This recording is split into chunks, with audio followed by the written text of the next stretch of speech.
Hello everyone, this is John Mark Johnson Jr. again, and I am continuing my series on biblical manuscript reliability. Now last time I was talking about overall reliability and talked about a lot of the more general issues that we deal with when we deal with biblical manuscript reliability in that kind of a sense. In particular, I talked about the gap size and number of manuscripts, that is basically the historical attestation for the Bible and how it compares to other works of ancient antiquity, and of course it outpaces everything bar none. And then also we looked at the specific accusation that people bring up that the Bible that we have today is based on just copies of copies of copies, and that doesn't turn out to be a very well supported statement. On one hand, because it assumes that textual transmission is like the phone game, and we discussed that it's not. And one of the main ways in which it is not like the phone game is that texts can talk to each other on down the line considerably, whereas in the phone game you can only talk to the person who's directly after you. Also, unlike the phone game, texts are able to be copied and go in multiple directions. Whereas in the phone game you're going through one particular line of transmission, text can go through multiple lines of transmission. And because of that, it's not really a fair comparison. And then we also, along those lines, talked about how long the originals were around and how likely it is that the original readings of the biblical manuscripts are actually in the manuscripts that we have available to us today. And the answer is that it is extremely high. For the New Testament, we know that those originals were around at least until about 400 AD. The Old Testament would have been around for a considerable length of time as well. And so there really isn't much point in saying that we don't have at least somewhere in the manuscript corpus a representation of the truth. Being able to put that into a single form, of course, is where the difficulty lies, but overall there really isn't any great reason to believe that the Bible is not reliable. Today we are going to move on from there, and we're going to actually talk about the amount of variation that actually does exist, and of course the significance of that variation.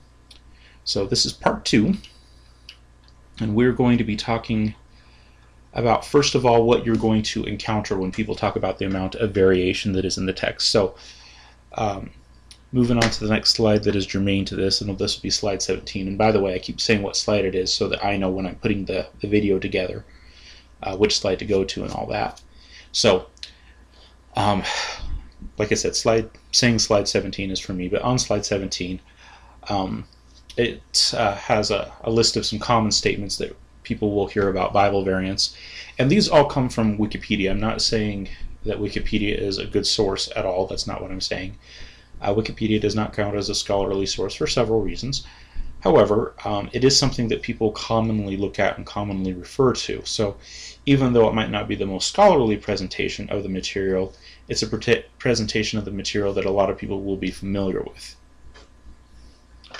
So one thing that you'll often hear out there is that there are around 400,000 variants for the Greek New Testament. And they'll say, that's basically 3 variants per word.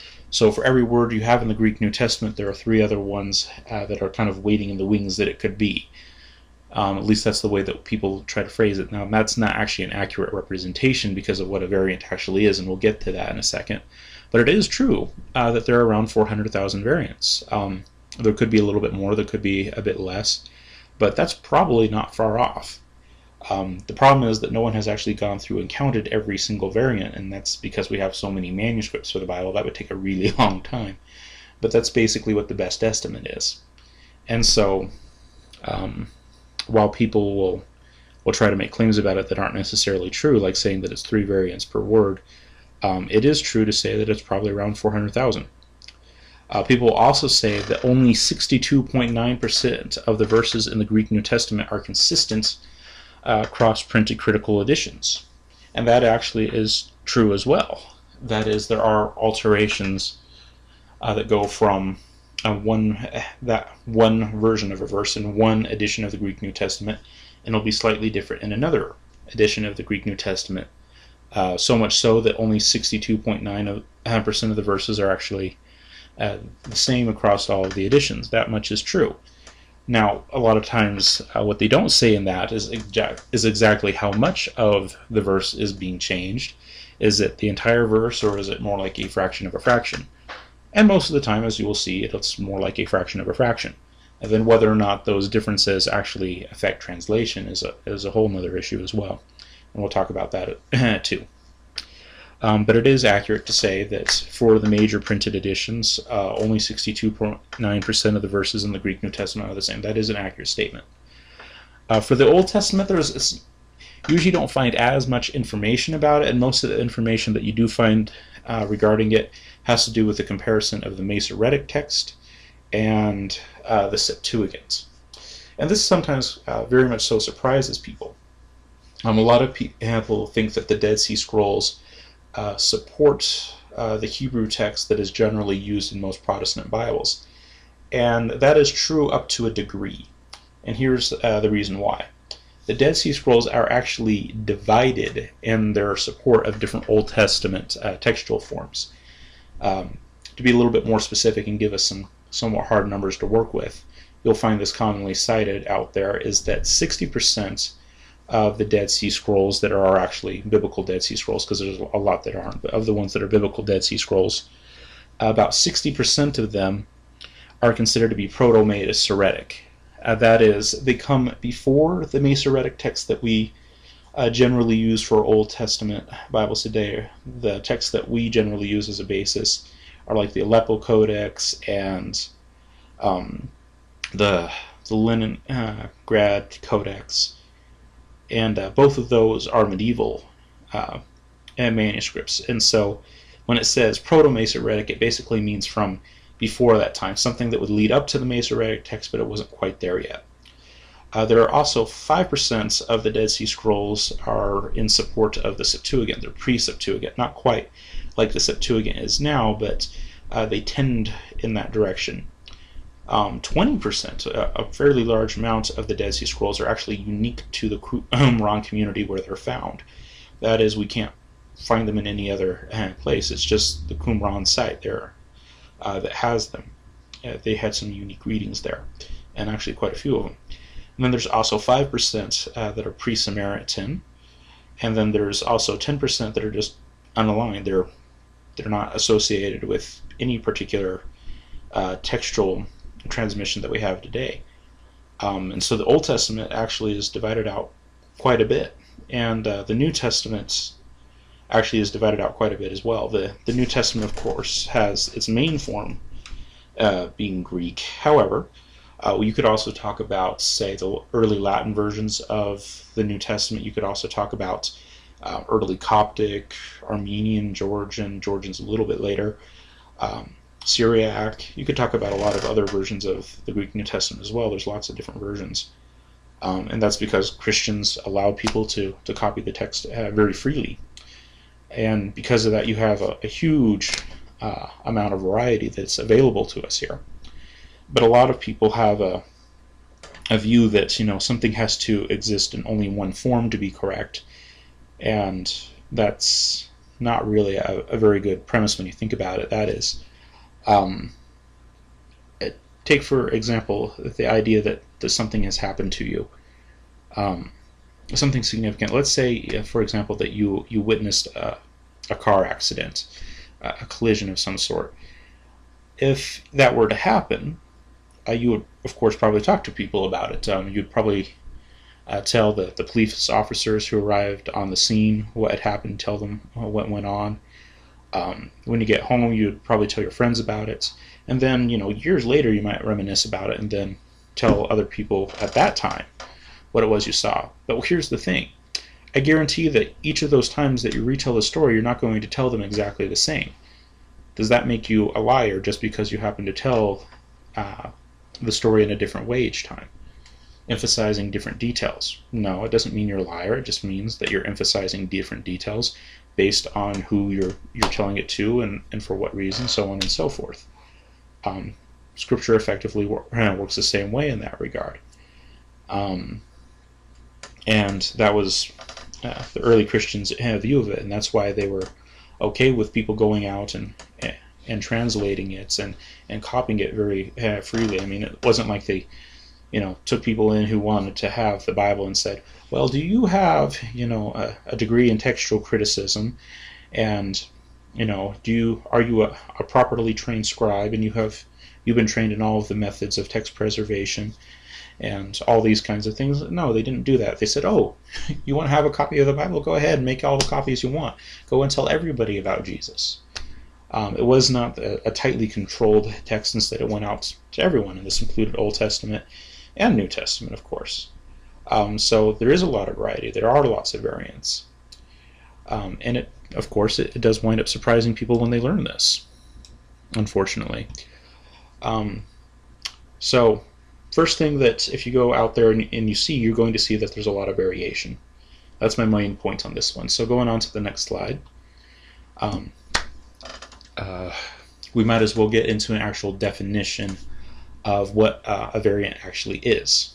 Here's a kind of a quick definition of what a variant is. A variant is a difference between two or more manuscripts that occurs at the word level. So it's basically a difference in the words. It could be a difference in how the words are spelt. It could be a difference in which word is used, this kind of thing, but it's at the word level. And that's for a very specific reason. And that is because in ancient manuscripts, you could differ at the word level, but you couldn't really differ any deeper than that. That is, ancient manuscripts are very sparse on punctuation of almost any kind. There's a little bit of punctuation that occurs, like the nomina sacra and things like that. But for the most part, you don't have pretty much anything in the way of punctuation. There are no periods, there are no commas, no semicolons, colons, question marks, exclamation points, any of that kind of stuff. Apostrophes, there's just really no punctuation, so you can't really get a lot deeper than the word level. So I've already covered this a little bit, but I'll cover it in a little bit more detail. To be more specific, ancient variants, and like I said, we're only talking about ancient here, because things that have happened in the modern differ a little bit, but ancient variants can include differences in spelling. That is, in ancient times when they were actually writing these things, they would sometimes spell things differently, and so that counts as a variant. Word order counts as a variant. That is, a lot of languages are inflectional languages. And what that basically means is that the form of the word determines how it is supposed to be used in the sentence. This is a little bit weird for English-speaking people, because for us, a word order is what determines its meaning in the sentence, but for these kinds of languages, word order really isn't that important. For example, in Greek, you could say something like the dog ate the cat, or the cat ate the dog, and actually mean the same thing, depending on what form the words are in. There's a different form that's used for the subject and another form that's used for the direct object. And as long as you have those right forms, you can change the order around and it still mean the same thing. And so you get changes that are like that. They'll reverse the order around just because that particular speaker happened to say it that way and prefer that order. But it doesn't actually affect what the meaning of that word is in the sentence. Another thing that will change in the ancient manuscripts is word choice. That is, sometimes you will get synonym replacements, just kind of like in modern English. You'll have different dialects of modern English, and each one will use their own preferred words for certain things. For example, in some places in America, we use the word soda. Other places would call it a pop. Other places would call it a cola. But it's all the same thing. It's just a word choice. It's basically a synonym replacement. It doesn't actually change what it is that you're talking about. It's just a different way of describing it. And then there's also phraseology, where it's not just a matter of synonyms, it's actually a change in how it's worded. For example, you could say something like the dog ate the cat, or you could change the phrasing around and you could say, well, there once was a dog, and this canine did at one time consume a poor hapless feline. Now, one version is, of course, much more grandiose than the other, But as to essential meaning, as to what is happening, nothing has really changed. And that would be a difference in phraseology. It's still the same event, still the same basic event, but how you're talking about it is changing. That's a change in phraseology. And then there are also additions and deletions. That is, sometimes a manuscript will be longer and will include information that another manuscript doesn't. And then also there are manuscripts that will be shorter that do not have information that other manuscripts do have. And those, of course, count as variants. And these are differences in wording. It's not one's missing a comma and the other one doesn't because they didn't have commas then.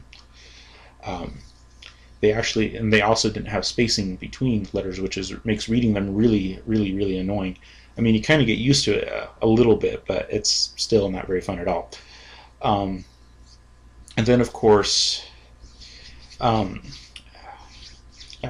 can also have differences in placement. And that is, sometimes you'll have the same text, but you'll actually have the parts of it put in different places. An example in the Old Testament is the book of Jeremiah.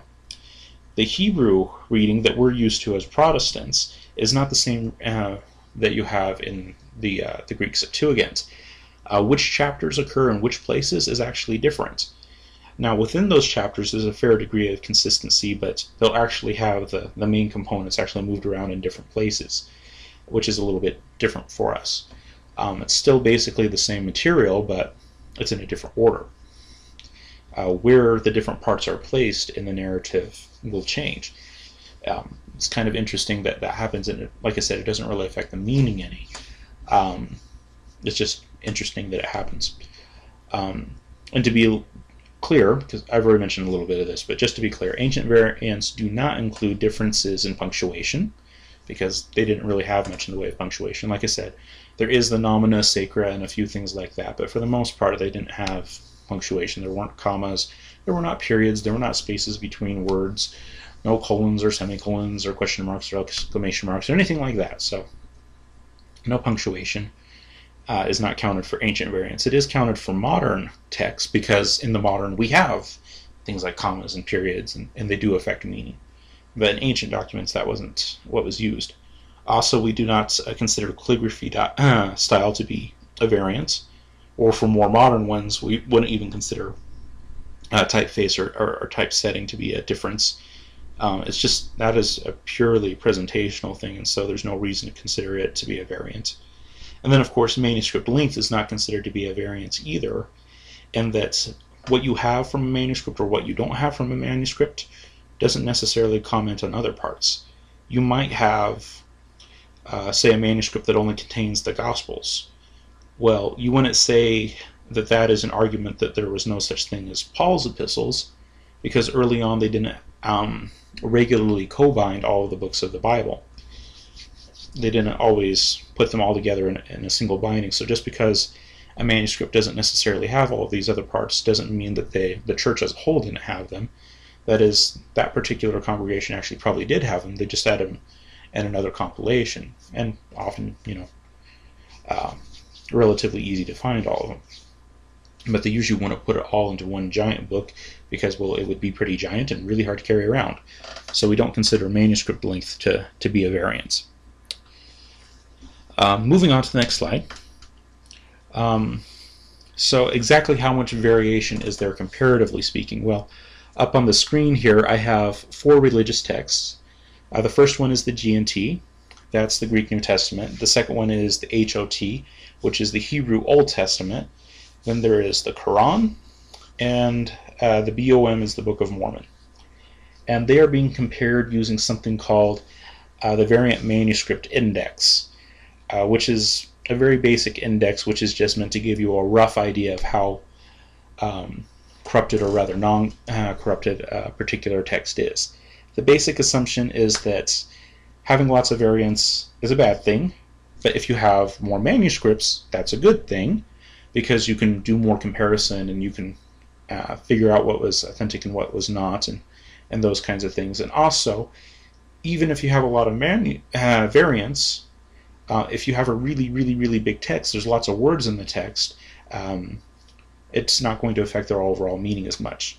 And so the little formulas, if they're on there for you people who are like me or kind of math geeks, But this is basically the way it breaks down. The Greek New Testament comes out at 99.5. The Hebrew Old Testament comes out at 99.9 as far as how basically non-varied it is. The Quran comes out at 96.4, and the Book of Mormon comes out at 82.5. Now, there is something that needs to be said about the Variant Manuscript Index, and that is that it is not an absolute number. That is, you have to start with one of the numbers, plug it in, and figure out the constant that goes in front of the V, the 9.8, and then from there you can do the comparison with the rest of them. So the standard of comparison that is being used here is the Greek New Testament. That's why its number is in red. A very frequently commonly cited statement about the Greek New Testament is that we're 99.5% confident that it reads now just like it did then. And that actually turns out not to quite be true, and we'll get to that in a few moments here. But it just works as a but we're just using it as a baseline.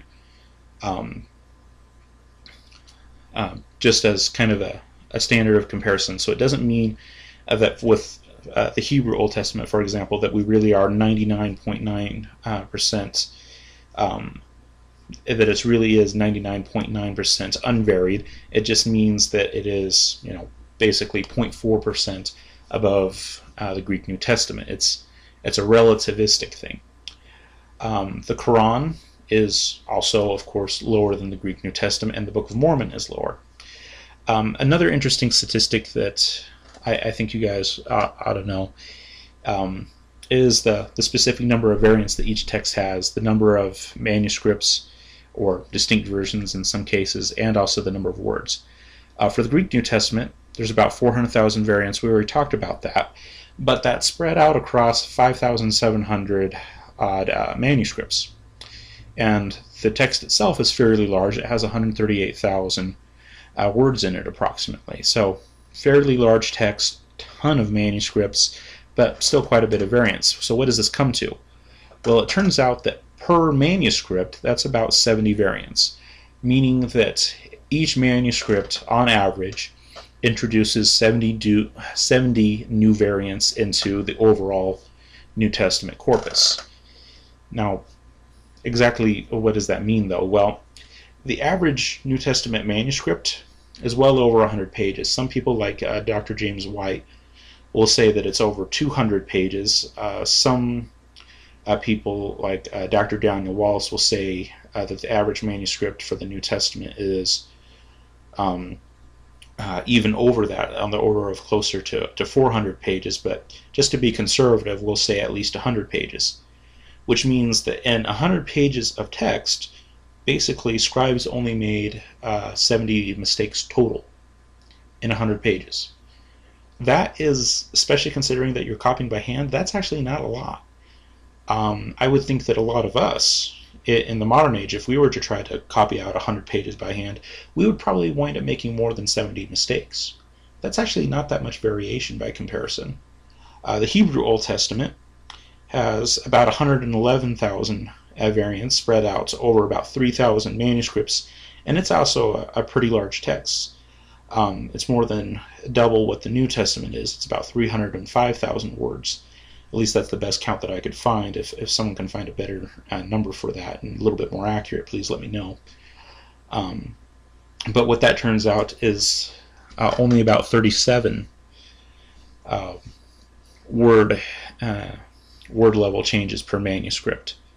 Now, exactly how long the average Hebrew manuscript is, I don't know, to be honest.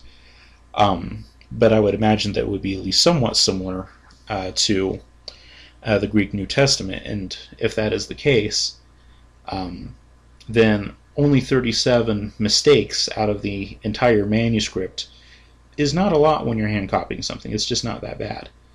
Now, the Quran, its variant manuscript index is 96.4%, and that is on the basis of about 4,000 manuscripts and 14 distinct versions that we can identify. And it's a fairly short text. It's actually shorter even than the New Testament is. It's only about 78,000 words long. Now, I want to return to the number of manuscripts for the Quran for just a second here. There are actually more manuscripts total than this. There's actually pretty close to 3,000 verified manuscripts for the Quran. The only problem is that the vast majority of them we don't have data on variants for. So I'm restricting what I'm doing here just to the number of manuscripts that we actually have good solid research on variants for. Now, as those other manuscripts are compiled and people do research on them, we'll get the variants from them, and so we'll have more variants because we have more manuscripts. But those numbers might change a little bit, but they'll probably remain pretty close to what they are, at least for the foreseeable future. So 4,000 known variants in about 14 different versions that have actually been closely analyzed. There's more material that's out there. It just hasn't been looked at yet. And frankly, Muslims don't tend to like to scrutinize their text too much, and especially because they're verbal perfectionists. But the irony of it is, for the data that we have, that would result in about 285 mistakes per version, which is higher than for either the Greek New Testament or the Hebrew Old Testament. That's actually a lot of mistakes per version. That's quite a bit of material, actually. Now, the Book of Mormon kind of trounces all of them as far as how many variants will show up in a manuscript. The total number of variants for the Book of Mormon is 105,000, and I actually got that directly from the leading textual critic of the Book of Mormon, who is a fellow by the name of Royal Skousen. And he is actually LDS. He's a Mormon, and he's done work on the Book of Mormon, and this is the number that he gave me. I was actually operating under a much smaller number up until that time. I was at one point thinking that the number of variants in the Book of Mormon was a little bit closer to 3,000 to 4,000. Then I got one of his books that talked about 5,000 significant variants, and I had posted that somewhere online. I think it was actually, no, it was an Amazon review of his book, and he said, well, no, that's not actually correct. There's actually 105,000 variants total. It's like, oh, okay. However, you have to remember that the Book of Mormon is considered to be a modern text. And because it's a modern text, that does include differences in punctuation, I believe. But at the same time, that's not an unreasonable thing to compare, as punctuation does have meaning, and it was something that was used in the original manuscripts for the Book of Mormon. That is, for the English Book of Mormon. I don't believe that there is a Reformed Egyptian version of the Book of Mormon, because none has ever been produced, and nor will it ever be produced. There is no evidence for it whatsoever. Now, for the Book of Mormon, the number of manuscripts also needs to be explained a little bit. It says 22, but that also includes print versions. There are only actually just 2 handwritten manuscripts for the Book of Mormon, the original transcription and then the printer's copy. But there's also a number of printed editions that also all differ with each other. And it turns out that altogether there's 22 different versions out there. And the text is 268,000 words long, so it's a little bit shorter than the Hebrew Old Testament, but not by a whole lot. And it turns out that there are 4,772 basically mistakes per manuscript. That is a lot of variation. Now, these are very complete manuscripts for the Book of Mormon. I do want to put that out. A lot for the Greek New Testament, for the Hebrew, and even for the Quran are somewhat partial at times. For the Book of Mormon, they're basically complete copies for the most part. The original transcription is only like 30% extant. The printer's manuscript has like one line that's missing, but most of them are complete texts. So that's, of course, many more pages that's spread out over. But still, that's a sizable number of mistakes per copy there. Comparatively speaking, the Bible, Greek New Testament, Hebrew Old Testament here, I don't really have any solid numbers on the Septuagint, on the Greek Old Testament, so I can't offer that.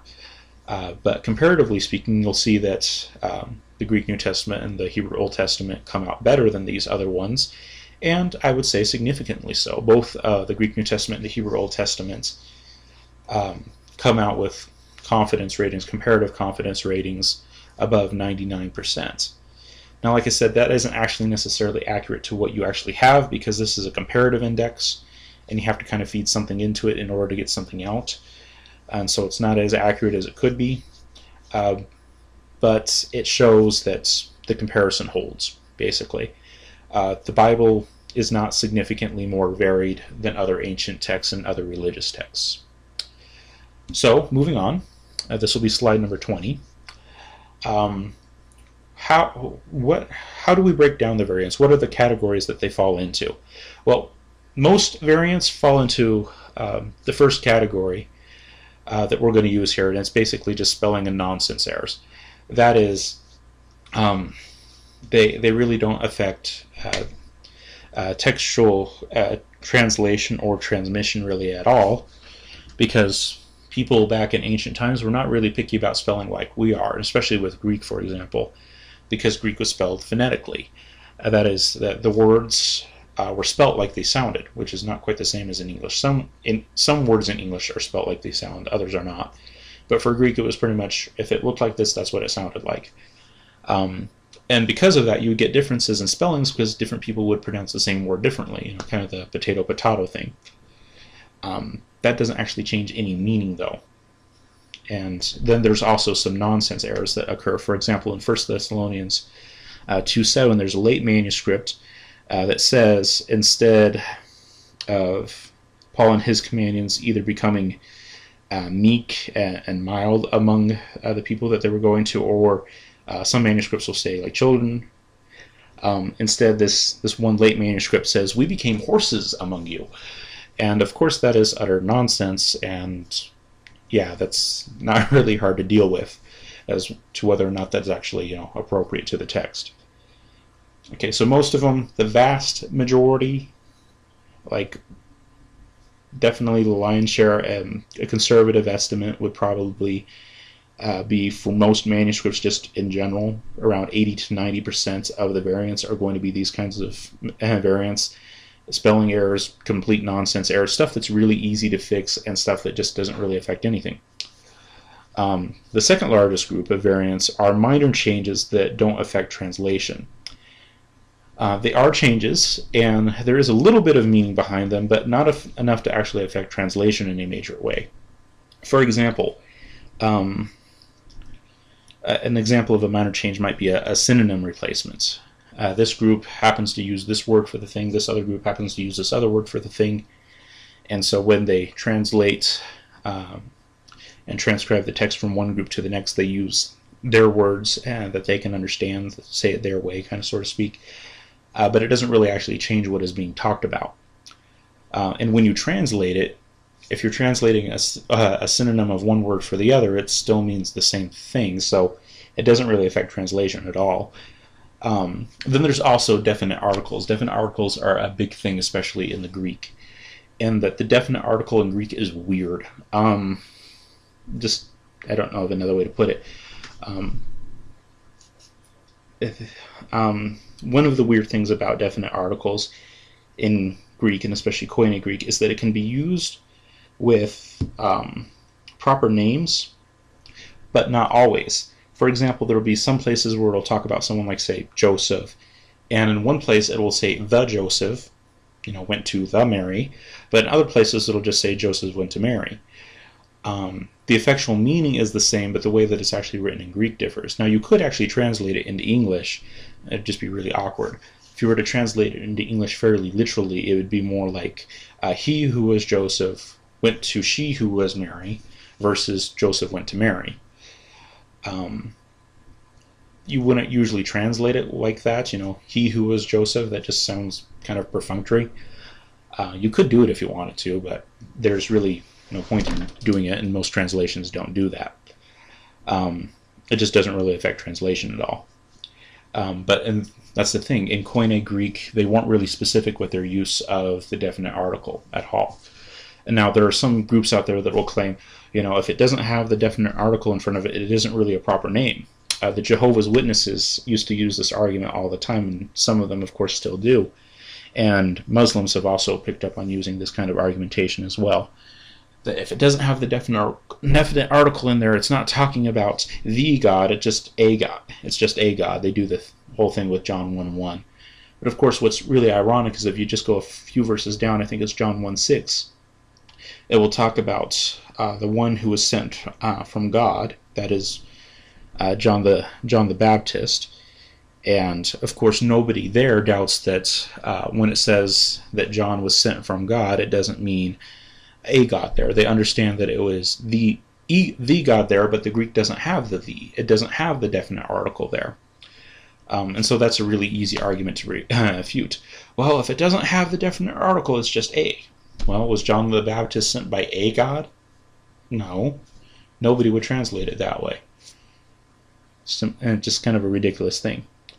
But like I said, those don't really affect translation in any major way. And then there's also word order. Like I mentioned before, a lot of the ancient languages are inflectional, and because of that, word order can be changed. Like I said, in Greek, you could say the cat ate the dog and the dog ate the cat, and it could actually mean the same thing, although in English it doesn't. And that's because they have an inflectional form of the word that goes along with it no matter where it is in the sentence. And it doesn't really affect translation at all. I mean, it can affect emphasis to a certain extent, but it doesn't actually affect how it's functioning in the sentence at all. Then the third largest category of variants are meaningful but not viable alterations. That is, they do actually mean something. It's not just nonsense. There is a meaning there, but the problem is that they come very late. They're not viable. The chances of them actually representing the original New Testament or the original Old Testament are basically nil. And those, of course, are not considerable. And then the final, smallest category of variants are those that are meaningful and viable. That is, they're early enough to possibly be correct, and they actually impact the meaning of the text. And this is a very small percentage. Most of, at the time for, say, the New Testament, it's estimated at being, at least for significant ones, that we actually know about and that are actually disputed to any great extent, it's only like 1 or 2%. The Old Testament we just simply haven't done as much textual research on the Old Testament, frankly. And so it's really hard to put a specific number on the Old Testament. But a good estimate for the Old Testament, where it is now, as we do more research, these numbers will probably become much smaller. But where it is now is probably somewhere between 5 and 15%, which is still not much. There's not a whole lot that you have to deal with, comparatively speaking. All right, so that's we've talked about what a variant is and what it is not. And we've also talked about the categories that the variants fall into. So from here, let's talk about how we evaluate various variants. That is, if you're going to become a textual critic, what are some of the standards that you're going to use? Now, these, of course, are frankly greatly oversimplified because, well, you could read entire books on these kinds of things that we're going to be talking about here on the next slide. Slide 21, by the way. All these things that we're talking about, I mean, you could go into, just stacks and stacks and stacks of material on it. And I'm not claiming to represent all of that. This is just kind of a basic introduction to textual criticism, how we evaluate a variant. And when we're evaluating variants, there are basically 2 lines of evidence that are examined. The first is external evidence, and then the second one is internal evidence. External evidence basically means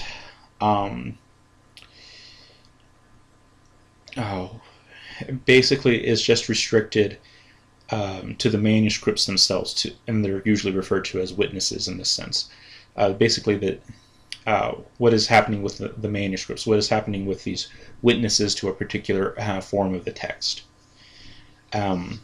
This is not dealing with what people would necessarily transcribe or what people would necessarily want to write in the first place or anything like that. It's just basically what do we have as far as the manuscripts are concerned, and which manuscripts are it, where are they from, where do they come from, where have they gone, these kinds of things. This is the external evidence. This isn't actually looking really inside of the text and what's happening there. It's just, okay, there's this variant. Where does it come from in time? Where does it come from in place? Where does it come from in style and these kinds of things? So when we're talking about external evidence, there's basically three core things that you would look at. The first is the date of the witness. That is the date of the manuscript. And typically you would say that the older that something is, the more likely it is to represent what was original. Now, there are a lot of groups out there that will claim that we shouldn't go with the older text forms because the older text forms were corrupted and things like that. That is, first of all, just not very good logic. They'll say things like, well, the older texts only survived because people didn't use them very much, which means that they didn't like them very much. Well, most of the old texts that we actually have that survived a lot of times more by just random chance than any actual intentional leaving behind. That is, it got buried in the back of a library someplace, or it literally got buried in the sands of a desert somewhere, and people were doing excavations and dug them back up, and things like that. I mean, they're just all kinds of random things. Most of the early ones that we have were not ones that were intentionally laid aside. They were very accidental preservation with a lot of them. So the argument that, well, people weren't using it because they were bad and that's why they survived so long is not a very good argument at all. But generally, yes, we do prefer older manuscripts because they are closer to the original time. Now, does that just mean that it's just simply because it's an old manuscript that it's automatically correct? No, there's a lot more that goes into it than that. Another consideration that we would want to make is the geographic distribution of the witnesses. So, yes, we prefer older witnesses, but another question that we have to ask ourselves is this a variant that was widely distributed, or is it unique to one weird idiosyncratic group?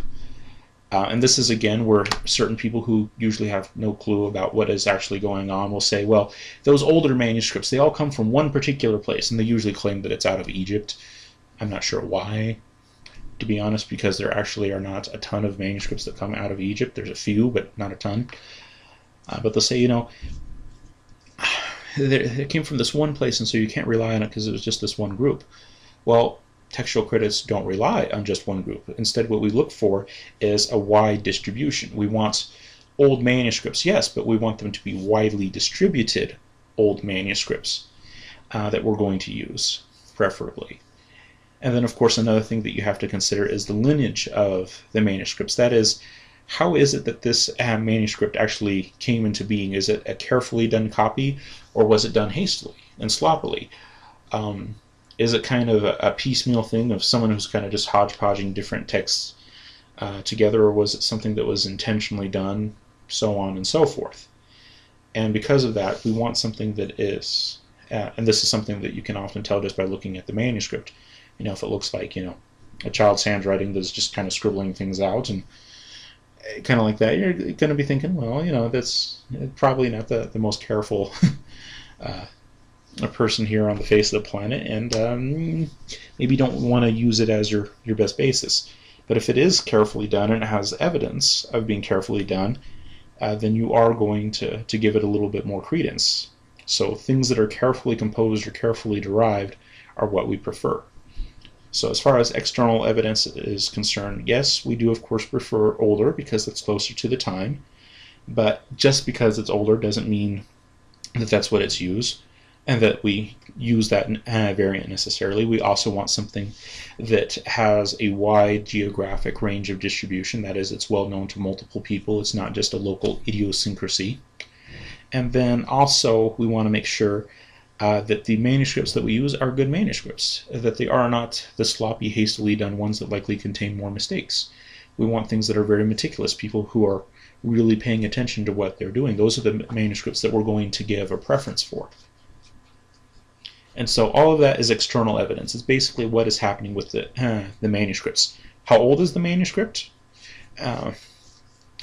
Reading. How widely distributed is this manuscript reading? And then what is the particular descent of the manuscript? Where does it come from? How is it composed? How is it put together? Now, the other side of textual criticism is internal evidence. And internal evidence is broken down into two basic categories. The first is transcriptional probabilities, and that basically relates to what scribes do in their habits and the kinds of mistakes that they make. And then there's also intrinsic probabilities, and that has to deal with what the author probably actually wrote. All right, so going for transcriptional probabilities, and like I said, this relates to scribes and what they would do. The basic standards that textual critics would use are these. They look for the variants that are more difficult, shorter, less harmonious, and less elegant. Now, when you just read those by themselves, they sound pretty negative. We want the more difficult readings, we want the shorter readings, we don't want the less harmonious readings, we want the less elegant readings, but by the time you're done with this, it sounds like you'd have something that would be, frankly, a major pain to read. And that's actually not the idea. When they say more difficult, what we're saying is that it requires a greater level of understanding to get at what it is. It's not a simple thing. It's not something that was likely smoothed out to be this way. That actually requires a little bit of thought and depth into it to understand what is really being said. That is, the tendency of scribes is to simplify things down to make it easy to read and understand. And so if you have a more complex idea, it's actually much more likely that the more complex idea is what is authentic, because people tend to simplify things as they go. So more difficult doesn't necessarily mean difficult to read overall. What it means is more difficult to think about, more difficult to conceptualize. You're going to have to put some work into thinking about how all this works. And then shorter. Shorter doesn't necessarily mean that you're always going to go with the version that cuts stuff out. What it means is that it doesn't have extra explanation that in the original context wouldn't be necessary. That is, as scribes went along, they would sometimes explain why this was the case or why that was the case and that kind of thing. But in studying it out, most of the time, in an original conversation, you want to explain something. It's kind of like, a good example would be Shakespeare. Most of the versions out there of Shakespeare that are any good will have some kind of set of footnotes or side notes or marginal notes or something with it to explain all of the archaic language that's in Shakespeare. Because let's face it, I mean, it's literally hundreds of years out of date, and it's a little bit hard for the average reader to understand. So a lot of versions have all these extra little helps in them. However, those extra little helps are not what Shakespeare originally wrote. So his text is the short text. It's the one without all of the notes. Scribes like to add notes to explain things. But those explanations, although sometimes very helpful, are not authentic. And then less harmonious. Less harmonious does not have to do with singing in harmony, by the way. What it's referring to is parts of Scripture that work together in harmony, that is, that talk about the same thing. A great example is the Synoptic Gospels. The Synoptic Gospels cover a lot of the same material, but they cover it a little bit differently. But here's the problem. If you're a scribe who would just say, been copying out the book of Matthew, and you say, are now going to start on the book of Mark, and you remember how something was said in Matthew, and you get to the same place in Mark that talks about this kind of stuff, there's going to be a tendency to write it down as it was in Matthew because that's what's still on your mind. Or, for example, there might be one particular form that you use in the liturgy that might come from Matthew that you do every day, but you get to another text and you've remembered it out of Matthew. But when you write it down, instead of writing it down as it actually appears in Mark or as it actually appears in Luke, you'll instead write it down the way that Matthew put it down because that's what you remember. You'll just kind of autofill. And we do this all the time in our everyday life. There's certain statements that are out there that are just so common that will kind of do an autocorrect for people. For example, the statement pride and prejudice. Now, if someone had said pride and prejudicial feelings, you would probably at least be tempted to kind of say, well, That's kind of pride and prejudice in your own head. Even though that's not exactly what they said, you say, it's close enough, put it in that way. And frankly, scribes did the same thing. They would try to, not necessarily intentionally, but just through the everyday humdrum, they would wind up kind of harmonizing the Gospels even more than they necessarily were, just because they kept remembering how it was said in this one other place, and instead of actually looking at what was said there, they would just kind of automatically fill in what they had remembered. And so as time goes on, the synoptic Gospels actually become even more synoptic because the scribes are kind of remembering one form and writing it to another text. And this is not a case of necessarily writing something into Scripture that isn't there. It's just a matter of it being put in the wrong spot. This is something that is from Matthew, but they wrote it into Luke because it's talking about kind of the same thing, and so they kind of auto-filled it from what they remembered from Matthew. And then less elegant has to do with grammatic form, and that is, especially in the New Testament, the New Testament is written in Koine Greek, which is basically common marketplace Greek. It's not refined. It's not a refined, elegant language. And as time went on, Christianity kind of took on this kind of elegance affluence, and there was what was called the Atticizing movement. And what people would do is they would try to take passages of Scripture and they would try to make them more elegant, fix them grammatically and make them fit the way they were supposed to, instead of being kind of this lowbrow legalism thing. Instead, they would try to pretty it up. And so as time went on, things kind of became a little bit more flowery and a little bit more butimous, you might say, going along. But of course, this was just simply in the effort of trying to make good literature, not necessarily represent what was there originally. And that's also a tendency that you have in translation as well. When you make a translation, or even just in copying what someone else has written down, you want to make sure that it's understandable, that the grammar is correct, that punctuation is being used correct. So sometimes you'll see in books that quote other books, and they'll put a quotation in, but in brackets they'll include other words or whatnot that change the case around and make it grammatically appropriate for what they're using. That's a pretty common thing that we do now. Now, we show that those changes are being made with brackets. They didn't have brackets back then to differentiate between what was original and what was added to smooth it out. Instead, it just is what it is, and that's how they copied it. And so those are the kinds of things that textual critics look for as far as what the scribes are likely to do. Then there's also the intrinsic probabilities. That's not what the scribes are prone to do, that's what the authors are prone to do. And one of the first things that you have to understand about authors is that, generally speaking, the vast majority of the time, authors use words that are already in existence. It is very rare, comparatively speaking, for an author to invent a word. For example, in the New Testament, and I keep using the New Testament because that's what I'm most familiar with, so forgive me for that.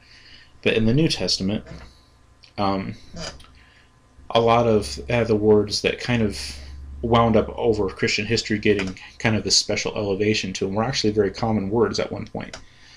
Two of the most famous are prophet and apostle. In modern translations of the New Testament, they're almost always rendered as prophet and apostle. But if you look at outside usage, you will find that pretty much in no other record will prophetes and apostolos be translated into English as prophet and apostle. They don't mean that. A prophet is, according to the general context, is simply someone who makes known. It's not a specific office as some people tend to think it is. An apostle doesn't necessarily have a rich, distinctly Christian flair either. It's actually a pretty common word. And the verb form of it actually shows up in the Old Testament all the time. But of course, in the Old Testament, we don't translate it as he apostled this man, or this man was apostled, because it's the verb form, it's not the noun. You don't see that in the Old Testament, but it's actually the same word. It's just the verb form of it. But we have weird traditions and habits that we've gotten into over the years. And so sometimes we kind of ignore that context that of outside usage, the fact that these words actually have a meaning in their day and age, and they don't necessarily mean what later generations think that they meant. And so when you're looking at variants in the text, it's important to remember what was being used at the time. What are people? How are people out there using these words? How would people at that time actually understand these words? Then also you have to look at the context of, and this also includes outside the author himself, because a lot of times the authors will have written other works as well, and you can compare a particular variant here with something that they've said over there and see, does this match up with how this person usually talks and things like that. Then, of course, there's also the work itself. Sometimes authors will repeat the same idea, and this is a pretty common thing to do. And often they repeat the same idea in largely the same way. And so if you have a variant that is describing something that has already been described, but it's just really weird and different, its odds of being authentic are pretty slim, because most of the time authors are pretty consistent in what they have to say. And then, of course, there's also the immediate context of the passage. It has to make sense with what is being talked about around it. And if that doesn't happen, well then, there's no reason to believe that the author wrote that. Authors do not write with the intention of miscommunicating. They instead write with the intention of communicating. So if miscommunication has happened, that's probably not the original reading, or at least not what was originally intended. And so this is the kinds of things that we look at when we're evaluating variants. They're all actually pretty straightforward. And the way that I set it up here, I set it up as 5 main points. The date of the witnesses, geographic distribution, the lineage, transcriptional probabilities, intrinsic probabilities. And you can see that I made it with 5, which means that it's an odd number, which means that you'll always be able to make a decision. This one is for and against, this is for and against, and you basically tally up the ones that are most. And you'll also notice that most of the ones that are given the major bullet point to, the little four-part diamond shape there, that most of them are actually external evidence rather than internal evidence. The problem with internal evidence is you start getting into the realm of what people are thinking. And frankly, it's really hard to know what an ancient scribe, or even what the ancient author was thinking. You basically wind up doing psychology on people that you don't have in front of you. And let's face it, textual critics, not exactly trained psychologists. They probably shouldn't be messing around with what is in people's heads too much. So the way that I've arranged this, I've put most of the weight on the external evidence rather than the internal evidence. Just because that is a safer way to go. You don't wind up doing psychology on someone who's been dead for 1,000 years. It's just a safer way to look at things that way.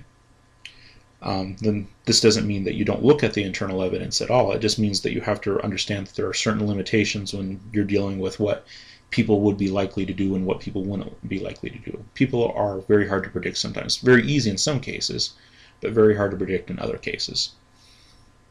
And so you have to approach that somewhat tentatively. Alright, so that still doesn't really answer the question that's kind of been looming over us, though, and that is, how confident can we actually be in the Bible? And this is actually a pretty hard question to answer. If you want a specific number, you're not really going to find one for the Bible overall, and the main problem is that we don't really have a way right now to put a specific number on the Old Testament. And the main problem with that is that Protestants generally only use one of the Old Testament lines of textual transmission, and that is basically just the Masoretic text. Now that is slowly changing. More recent translations that are done are starting to incorporate more and more from the Septuagint and from other Old Testament lines of transmission, and so we're getting to a point where we can start being a little bit more specific about that. But right now, I just don't really have any hard numbers to give you, and so I apologize for that. But there just really isn't any data one way or the other to come to a hard number on that. But we do have a resource that we can use for the New Testament, and this resource is called the Greek New Testament 5th Revised Edition, and it has been prepared by the Institute for New Testament Textual Research, and it was composed, no, I shouldn't say composed, but printed in 2014. Now we're just going to call it the UBS-5 for short, and most people who know textual criticism, especially New Testament textual criticism, know what the UBS-5 is. It's the United Bible Society's 5th edition. And this is the resource that we're going to use to actually put a specific number that is actually based on hard data onto the Bible, specifically just the New Testament, because we really don't have hard data for the Old Testament, so I can't do that. But why are we using the UBS-5? Well, two basic reasons. First of all, according to the UBS-5 itself, its textual apparatus, that is the variants that it talks about in the notes at the bottom of the page, it says that those are restricted for the most part to variant readings significant for translators or necessary for the establishing of the text. Basically, it's only concerned about notable variants.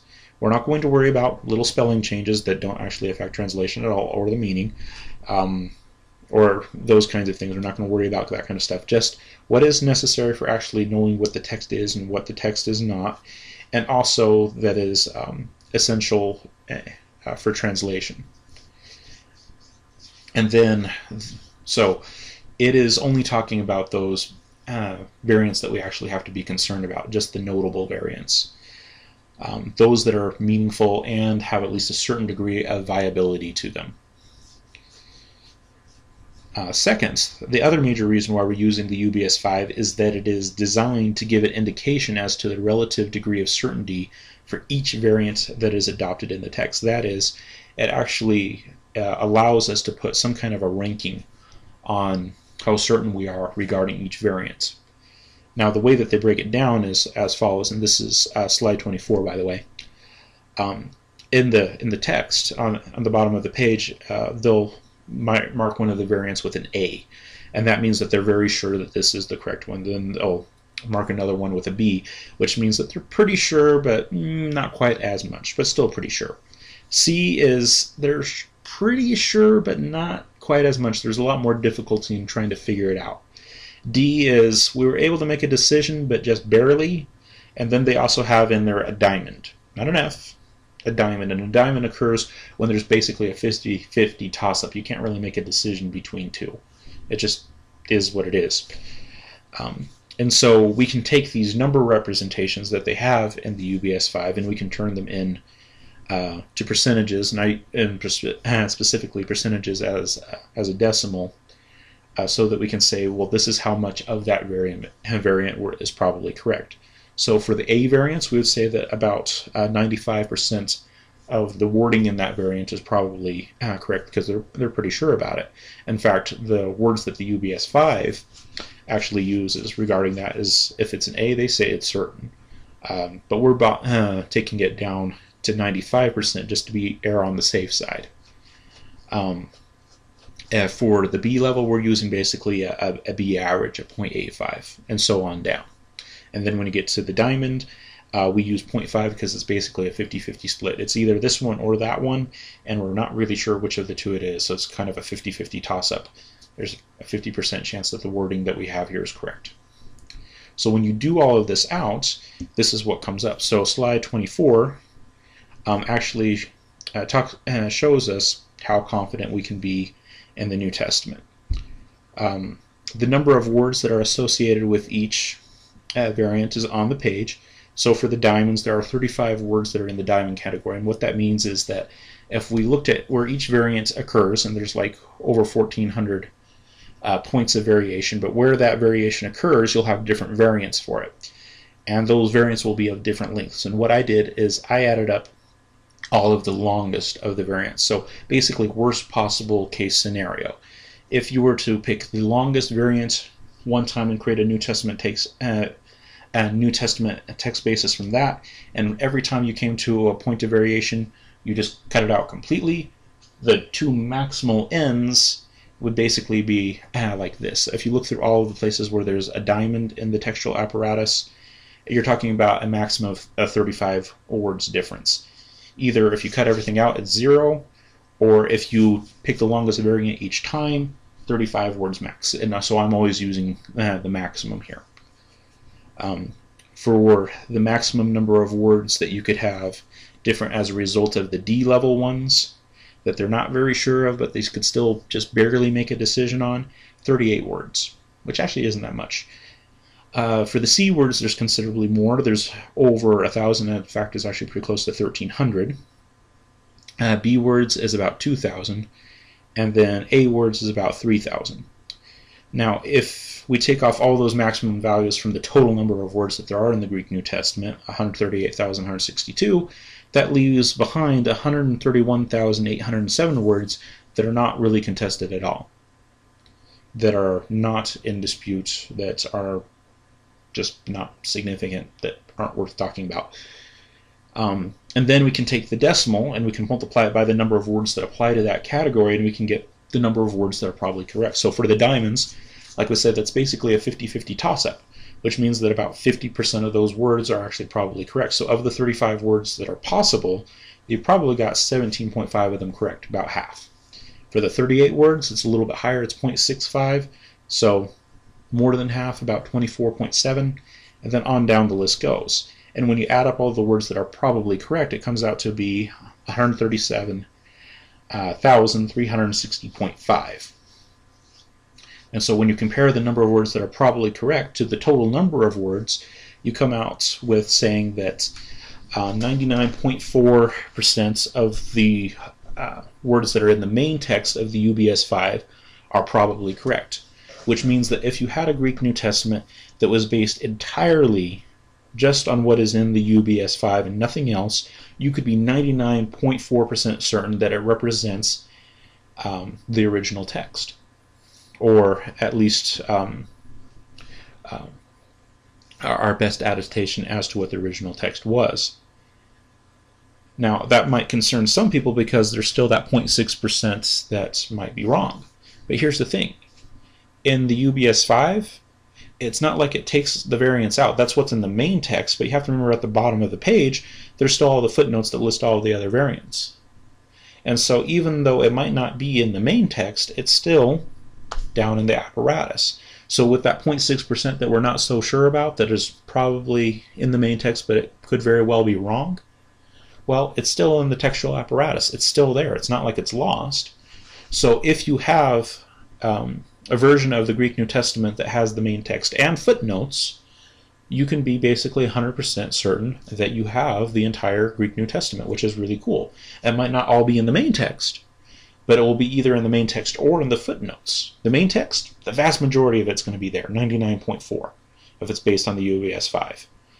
But you use the footnotes to supplement the rest of it. And this is why I always suggest to people that if you want to know a good translation from a bad translation of the Bible, one of the things to look for is to look for footnotes. Do they list different ways that this could be translated, for one, but do they also list where a variant occurs and where a significant variant doesn't occur?